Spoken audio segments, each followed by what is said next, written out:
Hey. Thanks, guys, for coming. What took you so long? Sorry, I apologize. Yeah, we even met yesterday, and I didn't even show. Jeez, what a jerk! What a jerk!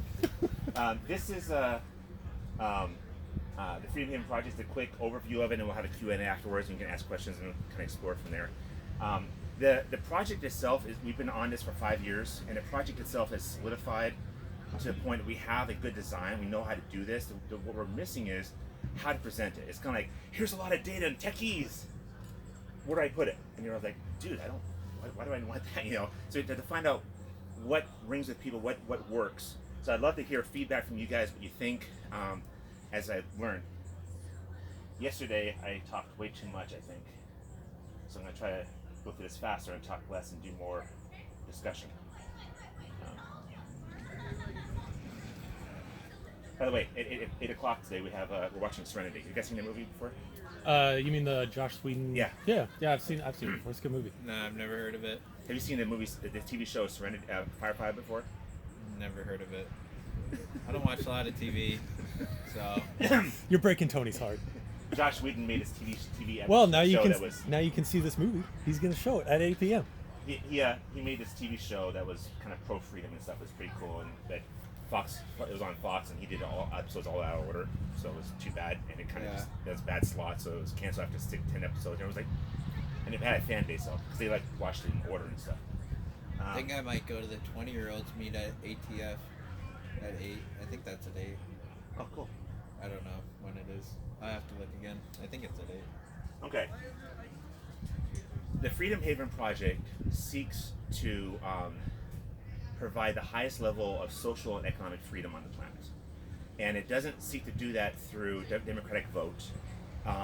Working inside the system, I've been doing that my whole life, and I've kind of given up on it.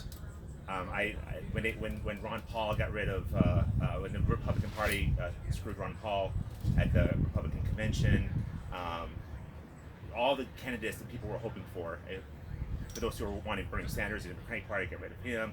I wasn't voting for him, but some people are, you know. So it's just, you know, but here, like even in New Hampshire, you need to have how many people to sway the vote? You guys are making a lot of progress here, but you brought in like what, 10,000 people, 20,000 people. Free State Project. You guys know?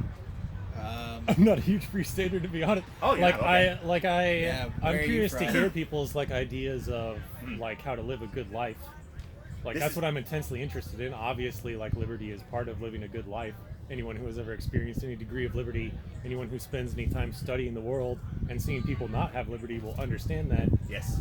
So I'm just very open-minded. So I don't keep track of all the super details about the Free States. I don't know how many people they brought in, but I actually didn't care or know much about freedom until I served a religious mission in East Germany, and I'd spent 4.5 years living in West Germany. And between West Germany and East Germany, this is like a few years after the wall came down. So they were about to be reunified, but at that time it was still very much East Germany-ish, you know. And the people were very different. The economy was in shambles, and the people's minds had kind of like been destroyed. It's weird. It's like that's what described as like they're half human, half zombie. Like the traditional zombie, like that. These people are like, they don't quite make eye contact with you. Just kind of, you know, because they've lived their entire life with no real drive, no drive in our life. Whereas freedom really gives people a spark. They're energized, like, hey, I want to do something. I mean, even any pork fest, even when there's an issue, like, oh, we'll figure out a problem. You know, like, yes, this is mine. You know, I love it. I feel like, you know, you feel like you have a purpose in life. You know, you feel energized. So that's the first time I got to push pause on this thing.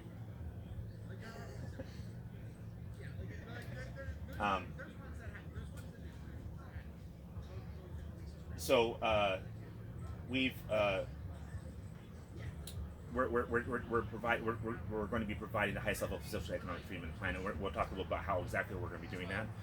It won't be through voting. It'll be basically going outside of where the government jurisdiction, which, you know, how do you do that? Where is that? But the first things first is, we saw on Saturday the movie Schindler's List, and Hi. Freedom Haven Project. I'm sorry? We're doing a presentation on Freedom Haven Project. You're welcome to listen, Sure. won't you? On Saturday, we saw our evening movie was Schindler's List. Have you guys ever seen that before? Yeah. no, it's too much of a heartbreaker. It is. It is. what? It's very much of a heartbreak. Yeah. I mean, I'm not gonna watch it. It's about the Holocaust. Yes. I already know enough about and that's that. actually, I mean, it makes you cry, but it's one of those. I know it feels good because the guy has actually saved so many people's lives. It's great. I mean, that part was great. The whole situation was terrible. But these people didn't. They tried to get refugees to become refugees on a country and they couldn't. But if they had known what was going to happen, I'd imagine at some point they would have just said, "I don't care if this other country's going to accept me. I'm going to be on a boat somewhere. I'm just going to get out. I don't want to have you be part of it, right?" It takes a lot for people to want to actually leave their country. Even if you had a Or solution. leave your state, even. Exactly. Are you kidding? Exactly. I mean, That's what I'm dealing with right people now. aren't leaving North Korea in droves. Yeah. Like they just stay there their whole lives. Well, they can. But if they all did in droves, like No. There's gunmen at the border, and to get out, there's like It's they're very trapped. serious. They're trapped. Yeah. Yeah. There's like landmines, and I heard they started putting, and yeah. I don't know. They're trapped. They're prisoners in that country. There's one lady. No, there's like landmines on the border. Sorry. I would assume they just don't even know the rest of the world exists. Yeah, well, they're not taught about it. Yeah. It's illegal to know We'll about talk about mind control, right? Yeah. Yeah. Yes. If Like every state indoctrinates their young in their state as propaganda. So like you're talking, it's hard to get people in the U.S. to have a concept of liberty. Yes. Like there's people way more oppressed than people in the U.S. who will never. Oh, yeah, Like they don't yeah. even see their oppression either. Oh yeah. Like- If you're it's a funeral of some famous politician, if you're not crying enough, you'll get in trouble and you'll disappear. So everyone's doing this whole. That's why you see the whatever, because they have to. If they're not doing enough of a show, they'll get arrested. So it's terrible. So before we start, I wanted to clarify what we mean by freedom. When people talk about freedom, they talk about all kinds of different things. Like people talk about clarity of mind, and that's a version of freedom. Having enough money that you can do whatever you want, that's also financial freedom, whatever. Or soaring above the clouds and feeling free. These are all valid definitions of freedom, but I'm specifically talking about social freedom and economic freedom. Specifically, to better understand this, the opposite of freedom, as you guys already know, not a Russian principle. If this is force is murdering, kidnapping, and stealing, then freedom is the social economic freedom I'm talking about is the opposite of that. It's the life you have when no one's coming by to threaten your life, your freedom, or your property. And that includes trespassing, or if they come and beat you up, then they're damaging your body, which is your property, and all those things around it. That's the definition of freedom we're talking about here. I'm talking about here, and that's the kind of freedom we're seeking.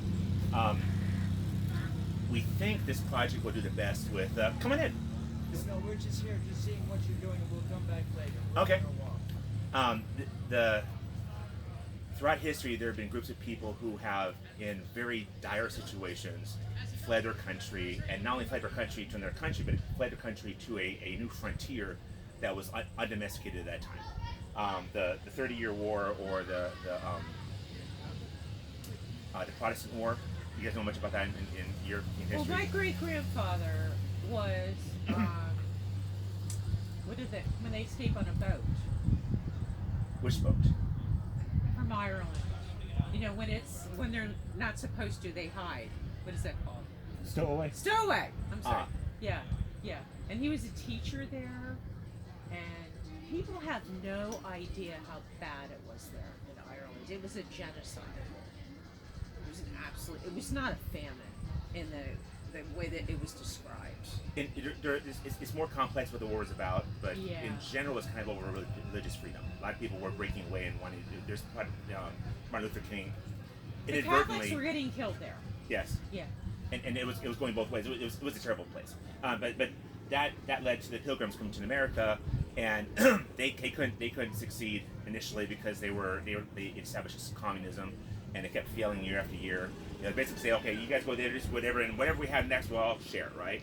And then no one did that. Everyone went looking for gold, because why? If you're going to get it for free, then why work? What's the incentive? There's no incentive. And then they said, well, never mind, we're going to change it. You guys all have your own parcel that belongs to you. You just have to give a percentage to us, and they invented taxation. But They almost had it right. It was more free market than what they had before, And then they started prospering. And then the 13 colonies that was built on that, and we had a country that at one point was more free than we have now, even though they still had issues. Yada yada yada. And then later on, we had the Mormon exodus from Nauvoo, Illinois. Do you guys know about that much? Yeah.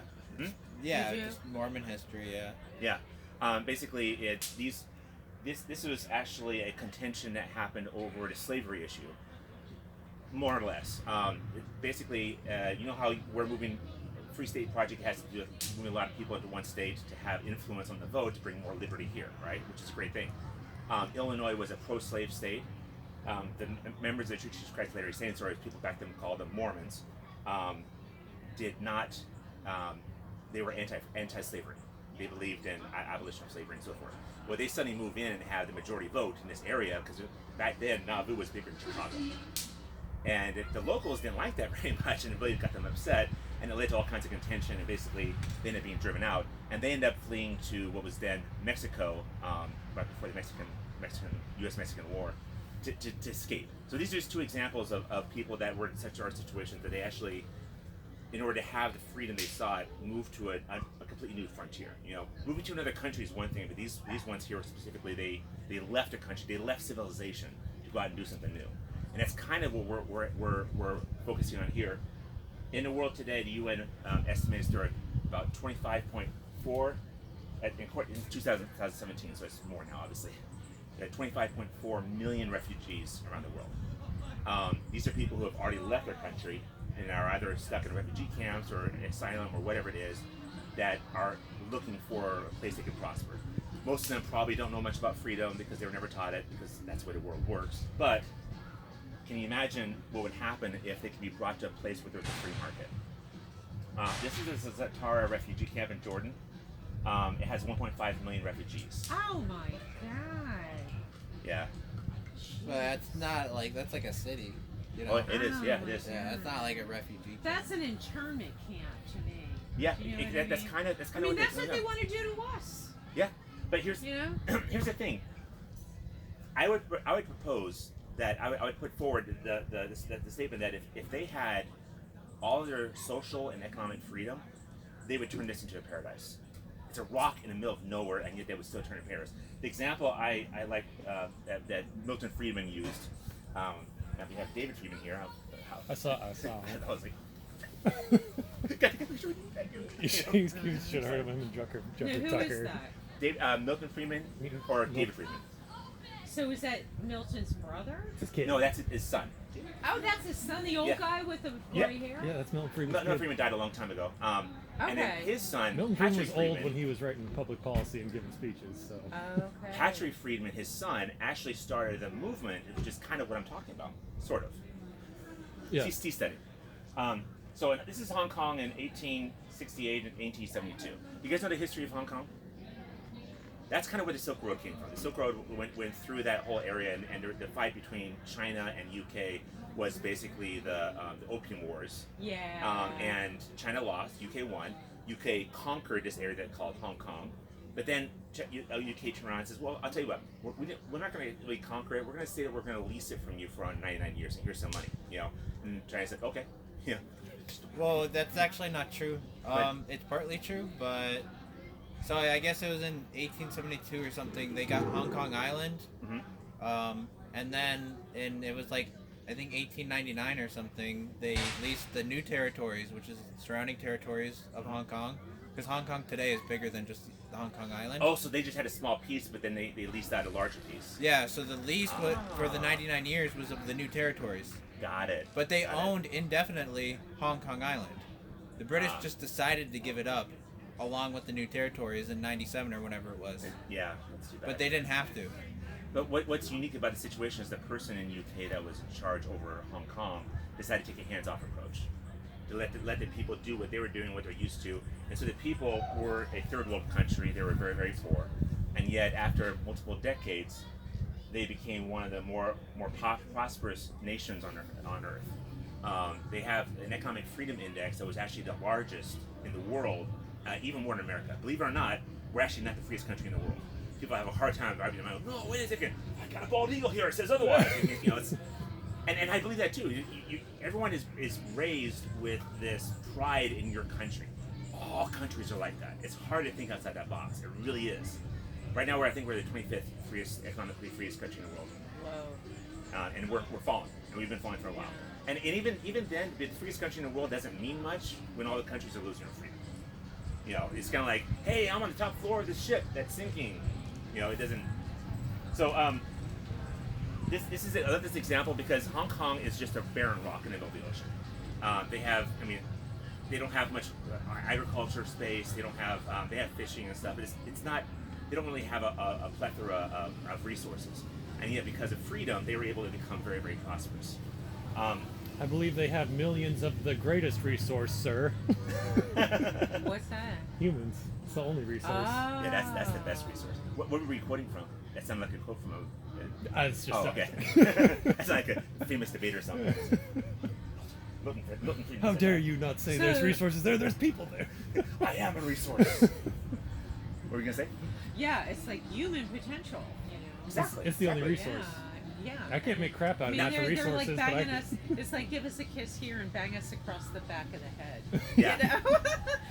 So Because they're human. imagine what would happen. These refugee camps don't have that much freedom. Yeah, you can go out and get jobs, but there's certain ways to do that and stuff, and they don't really have. It's not really a free market. It's like how we're. It's socialism. It's a lot It's of Well, I'm like sure socialism. there's a lot of free Another market that's going on in there, though. Black market. It's like how we're Something free. like that, or It's like how we're free. Well, is it black market? Would You're it allowed to buy be? whatever it's you illegal. want, as long Well, as is it's it illegal illegal to sell there? it to you. Yeah, Any, exactly. anytime something is made illegal that people want, there tends to be a black market to try to fill in that gap.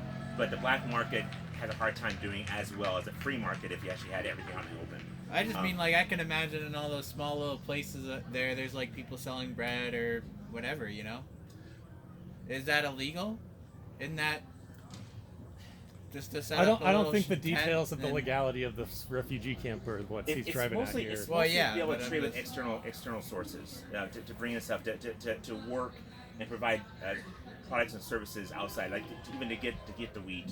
Like Venezuela used to export wheat, and then the government took over, and now they're starving in a country that used to export wheat. You know, So it's what happened to the oil? They were counting on the oil to help support that. well, they blamed that on the U.S. because the U.S. did an embargo of oil, and it kind of muddies the water a little bit because they say, oh, well, it was really the oil that did it.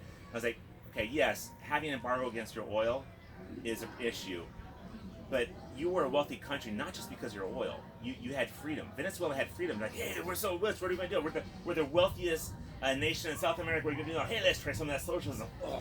You know, it's just destroy them in a matter of like 2 decades. I mean, we watched it happen. like a generation. Yeah. So, anyways, freedom can turn a situation around. If you had freedom to innovate and make the best out of your situation without someone threatening your life or making you scared to think outside the box, you could do a lot here. Here's a scores of the different countries around the world. Top number 1 is Singapore here, which this is economic freedom. And in Singapore, people can say, wait a second, aren't there a lot of problems in Singapore? Yeah, there are. That's the whole point. Singapore's number 1, and it has an economic freedom score of 85% or something like that, which means, or 86%, I think it was. That means that they actually have, on the flip side, a score of 14% tyranny. You know, that's You where even that have it 14 on the top of your slide. It's 15 points. Oh, there it is. Yeah, look at that. If you don't. So in other words, they're doing very well. They're doing well very compared to other economic- countries, yeah. but they're not doing. I want more. This is essentially indicating that 1 out of 8 people in Singapore is totally in alignment with tyrannical thought. But in the good news, 7 out of 8 people are capitalists. So that's cool. And this is the U.S. down here, number 28. You can, 25. You can see it while we're on. This is from the 𝙃𝙧𝙤𝙬𝙗.org, the Economic Freedom Index. They update this on an annual basis. They do a good job trying to go through, even though some of it's. It's all from government statistics. Yeah, and it Yeah, and what's good is take it with a grain of salt. Like there's no tomorrow. But I have it's a still- perfect example. I used to have my own business, and then of course COVID comes along, and then things go down. And this past year when I did my taxes, my tax person says that because I got hammered because we can't write stuff off anymore like we used to. And she said you're better off to get a regular job and not have your own business anymore. She told that to me, right to my face. I've had so many people try to start businesses only to have them be shut down by government for one reason or another. And even if it's not shut down, the fear that it could be shut down stops a lot of people from trying. For example, I'm not starting a business. I'm not going to start a business in the U.S. Yeah. What would be the point? No. Yeah. Your best, like the people who do, hope to get bought out by corrupt, evil people. I'm not going to They provide hope value to. for those people Yeah, because anyway. they swoop down. So, like and either grab- way, you're just yeah. defeating yourself. Exactly. Oh. So here's the solution that we're proposing. The economic in 1980, I forget what it was 1980. Have you guys heard the story of Rose Island? No. What's- Netflix did a short TV movie about it in 1978, I think, or no, it's 1960s. I wish I remember these dates better. A guy in Italy wanted freedom, and he was very much out of the box kind of person. He's a person who would get along really great here at Workfest, and he's like, you know what? I'm tired of government telling me what I can't do. He built his own car. He's like, I just want to do this, and he said, we have to have a license. Well, technically it's not a car because I built this, and I said, no, come with me, you're going to jail, you know. And he was always pushing those boundaries because he just wanted to be free and just innovate himself his way, whatever. And so he decided to build himself a floating platform about 5 miles off the shore of Italy. And back then, the waters, your country's waters, went out at 3 nautical miles, or basically the distance of a cannonball. And out beyond that, you have a jurisdiction. So Italy had no jurisdiction, so he built this little floating island out there and had freedom. And he called it Rose Island. And he's actually this close to having the UN. UN was actually in the process of acknowledging it as an actual country. Oh my God. That's interesting. But then I Italy never came by, heard about it. took it over and sank it. Who did? Italy. Italy? So technically speaking, you could make the point that this is the first modern time that Italy declared war on another country. You know, modern, because you know. Oh. Sounds more like an authorized use of military force. Yes. This is just an exercise. Yeah, exactly. So basically, after that, the United Nations Convention of Law, the United Nations created a convention of the law of the sea, and all the countries come together and say, guys, we need to come to terms and all in agreement of where our boundaries end, right? And they created the territorial waters, which goes out to 12 nautical miles, the contiguous zone, which goes out to 24 nautical miles, and then the exclusive economic zone, which goes out to 200 nautical miles. And when you were talking about these things, there's one point that needs to be made that's important. People use the word international waters. You guys ever heard of the term international waters? That's the most common word used out there. You should never use it. Isn't that all waters? Well, you shouldn't use it because it's not defined in international law. So some places call it as 12 nautical miles, some places call it 200 nautical miles, and they're inconsistent. But anything inside 200 nautical miles, you're in the jurisdiction of that country, and they can regulate you, and they can stop you, they can control you. You know, so you're in the jurisdiction of that country. But because of international waters, there are a lot of governments can use that word to mean different things. And they can say, hey, look at this, that ship was out in international waters, and we went down and we conquered it because look how mighty we are. When really they're obeying the law. They were in their territory. They're in their own territories. And it causes other issues, like for example, one of my friends, Nadia and Chad in Thailand, created their own little spar, like 15 nautical miles off from shore in Thailand, which they thought it was safe, that it was outside their territory. That no, the Navy just came by and took it away and charged them with treason. And they've been on the run since then. I mean, it was really scary for them. Oh my Wow. God. So you have to be outside the exclusive economic zone. So basically everything here in dark blue is outside the exclusive economic zone. All this stuff inside it is basically part of, like this right here is part of Brazil. All this stuff is part of A nation. An already existing nation. nation. But all this dark blue stuff up here is essentially unclaimed. It's not part of any nation. It's not part of their jurisdiction. So essentially that's where freedom exists. That's an oversimplification because there's other things you have to consider, because in the United Nations Convention of the Law of the Sea, if you don't have a flag on your ship, you're considered a pirate, and they can take your vessel. So you have to have a flag. Well, okay, that means then you're part of one of these nations. Sort of, because most of those nations don't, unless they write a law specifically applying to out in the waters, it doesn't apply out in the waters. Like, for example, Liberia is a very corrupt country that has very low freedoms. Panama, you know, there's all these different countries that are very, people use those flags for their ships. But they don't have laws that apply to those ships as much. Does that make sense? Long story short, what we can do is we'll have ships there's regulations that control the ships and regulations that control the crew of the ships, but not the passengers of the ships. So basically, the people on these ships in these locations can have all these freedoms, but currently the ship and the crew will still have some regulations, like how do you handle oil, they have minimum wage laws for the crew and things like that, which is unfortunate because that means the market's not working, but that's just the crew. So our plan is to build ourselves a structure and outside these exclusive economic zones and have all the freedom that we're looking for. And when you think about living on the ocean, what do you guys imagine? Oh, I would love that. Oh my god. Waves. People usually say Waterworld. And I'm Oh. like, dude, no. I mean, I have to get. Have you been on a cruise ship? You know, and I'd explain that when you're on a cruise ship. Have you guys been on a cruise ship? Once. I was when I was a kid. Yeah, from Stockholm to Helsinki, and we were breaking ice. That's a very unique situation. Yes, but otherwise, I don't think I want to go on a cruise ship. So is the plan to make an artificial island at some point? Yes, basically like a cruise ship. So my question would be is that until you have a piece of land, what makes you any different than just another cruise line?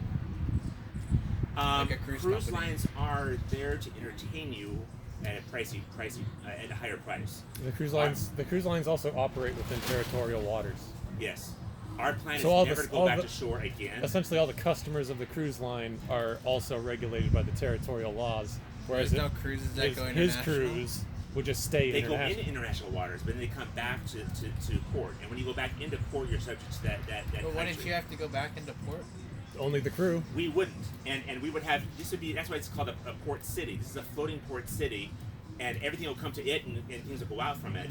And you can go wherever you want. You can take a ship, hop on a ship, and go where. He's trying to like make a Hong Kong. Exactly. In fact, we were tempted to call it Hong Kong too, but that would have been a little bold. New Liberty instead. I think that's painting a target for China to come take it. People like that's a little too hot for me. I was like, cool, isn't it? So this is basically instead of like a cruise ship, but instead in a cruise ship you could live. These are people who have retired on. I've heard about that. I've never even been on one. Yeah, these are crazy. these are people that basically retired, and I guess if I ever go on one, it's super nice. Maybe I'll retire. They live the rest of their life on a cruise ship, and you're like, well, you know, it's when you think the cost of assisted living. Yes, exactly. Yeah, exactly. Know? And people like help you to get through your day. So they fix your food for you. They clean your room and everything. And they have a free doctor.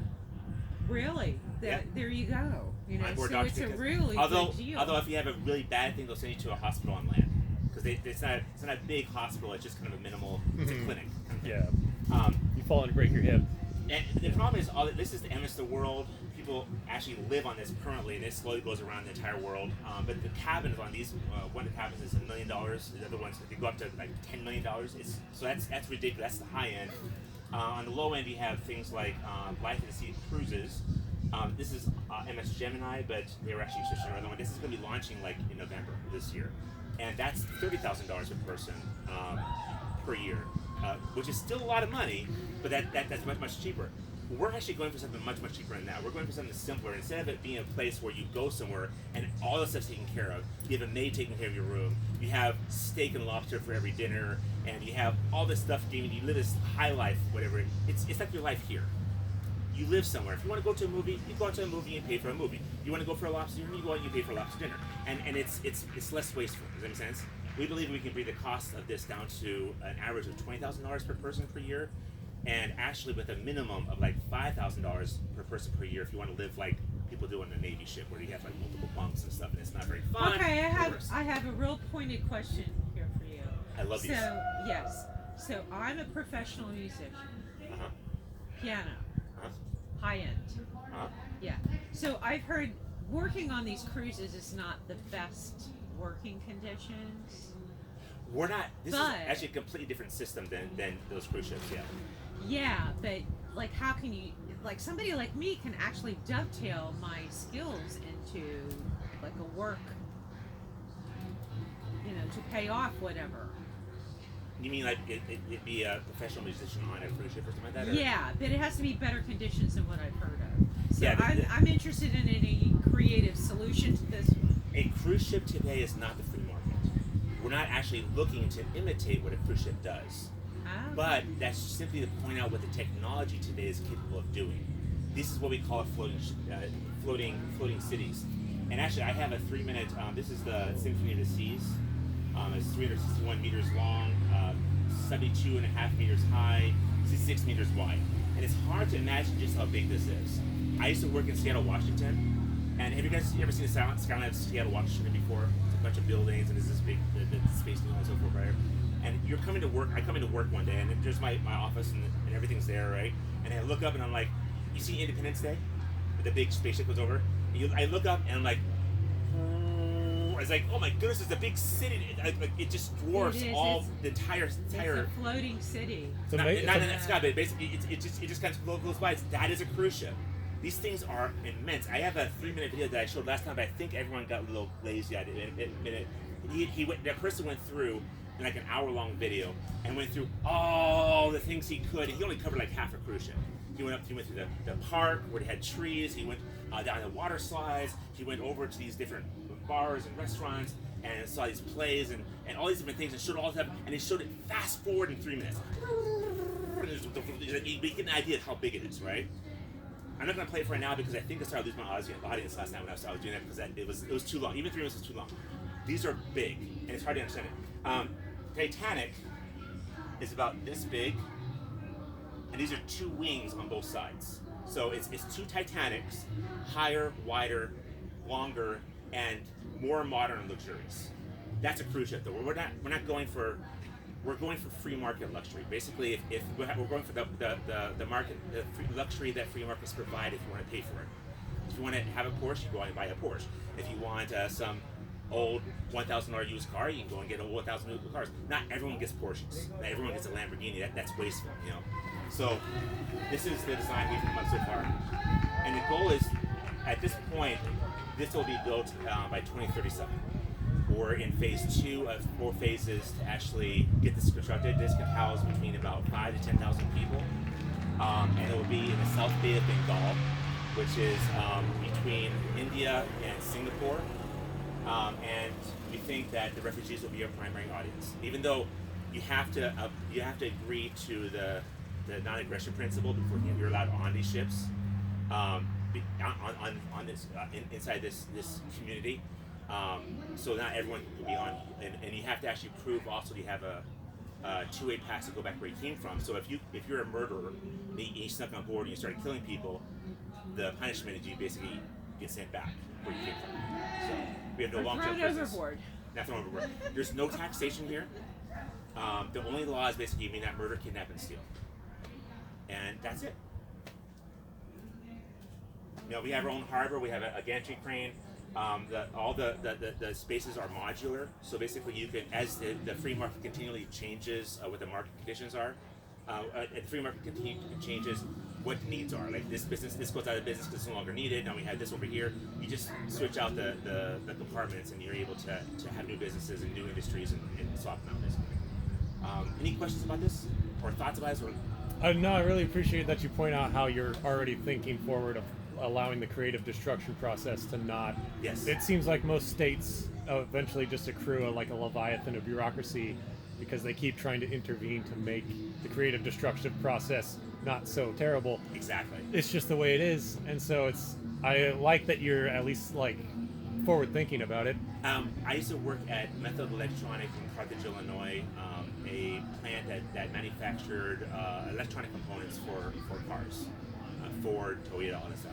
And I was in the IT department there. There's about 1,000 people that work there, and the whole plant shut down because all that work moved to Mexico. And we all lost our jobs. We're always sad that, you know, oh my goodness, the market changed. This is gone. I checked back with everyone like a year later, the people I checked with, and they all have at least the same, if not a job that pays 2.5 times as much. Wow. They're all better off because the market changed, and it changed in a way that they lost their jobs, but because the market benefited from it, it all works out. There used to be a time where 90% of the population were farmers. 200 years ago.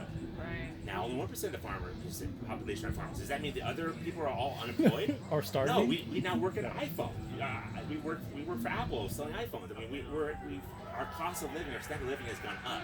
Whenever the market creatively destroys things like that, it's painful, but it's a good thing. So can you describe what I'm seeing? So the living units are attached to this yellow rig, but what's this yellow rig attached to? There's actually three things here. This is actually very interesting. Here's the cost comparison between different ones. This is one of the smaller, older cruise ships. The bigger cruise ships are about this size. This is a smaller, older one. This is the Manual Liberty vessel. This is the harbor, and this is the concrete platform. The concrete platform is people don't like renting. Here you're renting, and no matter what you do on the ocean eventually claims whatever you have there. You know, the ships will eventually rust away. You have to replace them. We're all renting on the ocean. You know, even if you own your ship, you only own it for 20, 30, 50 years. Until maintenance gets so big that you basically have to replace it with a new ship, like your car. You don't really own your car. You're kind of renting it because at some point your car goes away. But land here, the property may be in your family for multiple generations. That's not going to be the same out on the ocean.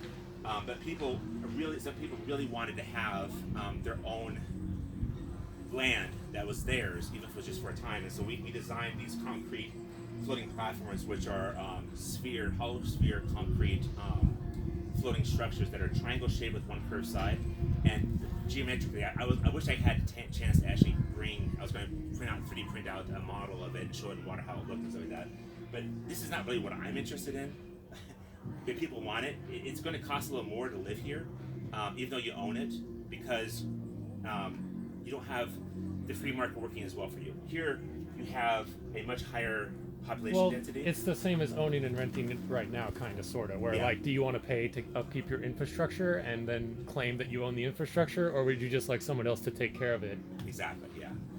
And here, because it's all sprawl, this is urban sprawl, and this is more like downtown New York.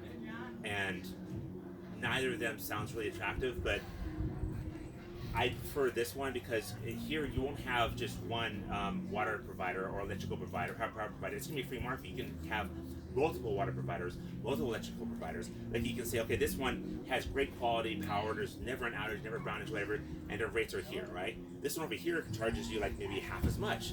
But once a day you have a brownout, and once a week you have an outage that may last an entire hour because they're not high quality, but it's still electricity. So you can choose, it's a free market, you know what I'm saying? But since you are in the main vessel there, you are renting. Mm-hmm. Is there like a reason why you don't just call it a tax?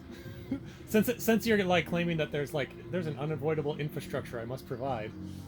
The difference is whether it's voluntary or coerced. These are people who choose to be part of it. The difference between rent and tax. Thanks. Okay. See ya. Thanks for coming. The difference between rent and tax is whether it's by choice or whether it's coerced. So my question, I guess, would be like, who are you renting from? This ship will be owned. We're going to establish a company, not a corporation, because it won't be a U.S. corporation, because that'd be terrible. Right. That's my question. Because like, if you're renting from something, yeah, then like it can also evict you. Yes, actually. Well, this whole thing will be set up on a contract, a smart contract. That's what I'm wondering. Like, yeah. Like there's probably a way to work it out. I don't know. Yeah. It'd be set up on a contract so that you know exactly going into what conditions will happen. You might get, if you turn out to be a murderer and kidnapper or thief or whatever, and that start, you know, violating what stuff, and you don't fix what you break, you may actually end up being banished. It doesn't mean you've lost your rent or you lost your lease on your space. It's still yours. You just may not actually be able to go on the ship to get to it, which means you probably would just end up selling it to someone else or something like that. Does that make sense? No one's able to steal from you. If you've paid for something up until this time, they say, well, yeah, we paid for it, but because you did this and I don't like that, we're just going to steal that from you. No, there's no theft. You're not allowed to, you know, it's all done by contract.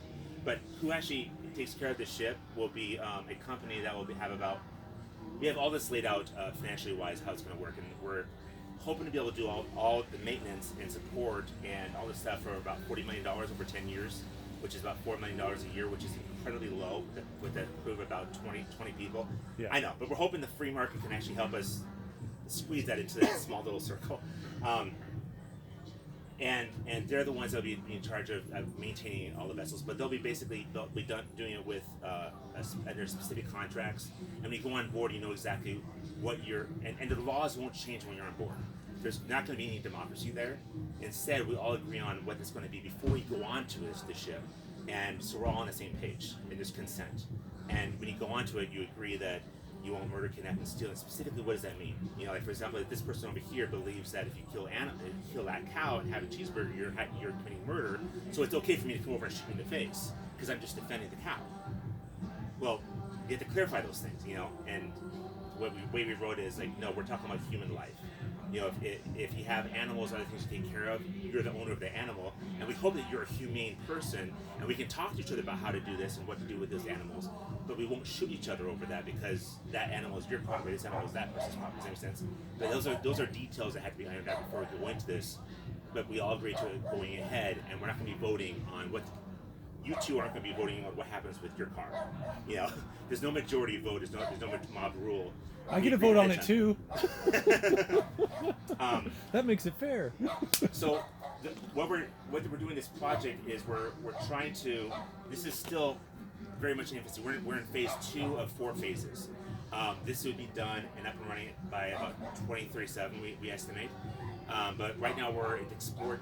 Phase 1 was actually creating the design and saying, well, how does all work, all the pieces, did we miss anything? And we spent like 4 years on that just trying to get it. Now we're 1 year into phase 2, and phase 2 is the exploratory campaign. We're actually trying to market it out and say, how does it work? What do you think about it? Give us feedback. What we like, for example, last year we found out that people really aren't interested in leaving their country. You know. Well, change is always uncomfortable. Yes. And this is like a massive change. So we're focusing more on doing this for refugees, or as a solution for refugees. And do you have like maybe like if you had like maybe like a good list of like there's a lot of things you can do on the open ocean that are productive, so you don't have to worry about like all your, because like a lot of people, their jobs are based around landlocked industries. Yes. We would have. Because I would have nothing. I would have like no skill set. I love that shit, by the way. We have. What am I doing time? I would entertain everybody on the ship. Yeah, you'd be fine. Yeah. There's going to be 3. Okay. In Honolulu, Hawaii, most of the food is imported. They don't actually grow enough food to actually feed all the people there. Most island nations do that. That's why it's expensive there. Yes. Yeah. But the food's, believe it or not, is only like 1.5 times as expensive as on land, depending on what the food is. You know. Yes. See, thanks. But what we'd be exporting is things like medical services, because in a free market, the medical costs will keep getting more expensive. We predict that you would have medical costs of like 1/10 what you're spending right now for the same quality. Or whatever.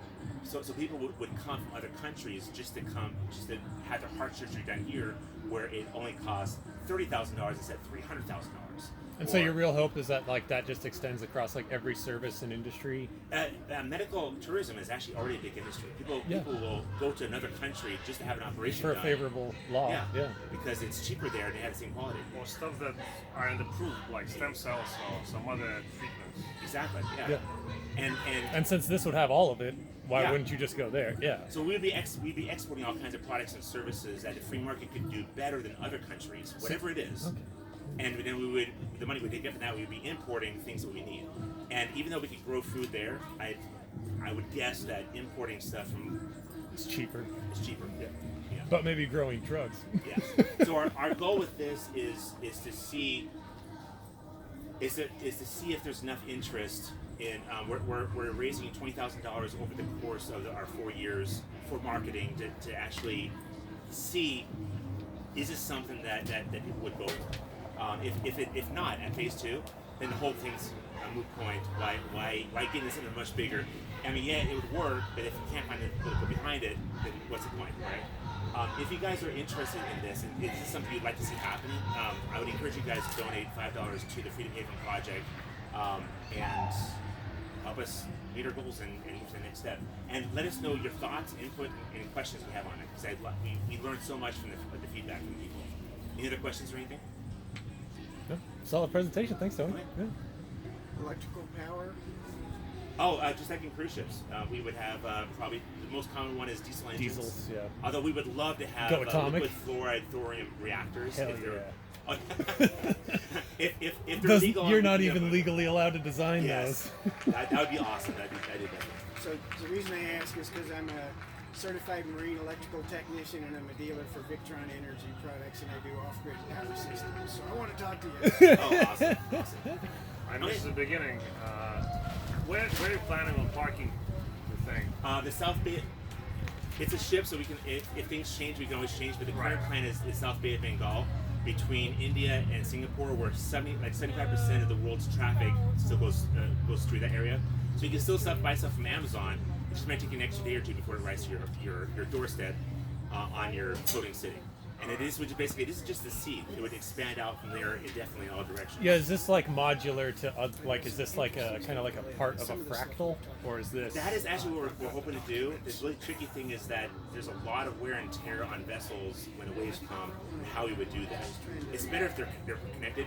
These are connected, and these can be built out. But even so, the connection points, we don't know. There's still some But that is something we're yeah. hoping to do. In the worst case scenario, you just have these like a mile apart from each other. So you have one state and another state, and you have to take a boat between them or something like that. But hopefully, if we can connect all of them together, that'd be best. So. Just wondering. I don't know. Yeah. These are some of the You can see Solid, us, solid presentation, Tony. Yeah. oh, thank you. You can find us on Facebook. We're all kinds. We're in on Twitter and all the All over the internet. Yeah. All right. Thank you so much for your time. And don't forget free pancakes. 9 o'clock every morning. 11 o'clock in the morning. This is the donation.